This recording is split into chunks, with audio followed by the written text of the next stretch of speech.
All right, this is a prep video. We've got the roof cleaned off. You can see, wanted to show you guys what the silicone actually looked like. You can see how dirty it was before.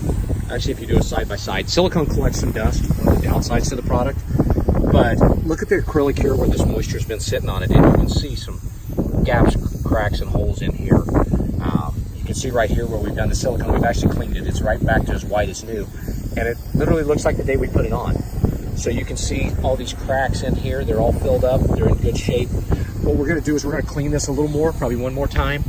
And we're going to actually come and add silicone around the top, right in through here. Just hit some of those trouble areas a little bit. And we think that'll go ahead and fix the problems. Probably when we did this, we should have just coated this a little bit higher up in here.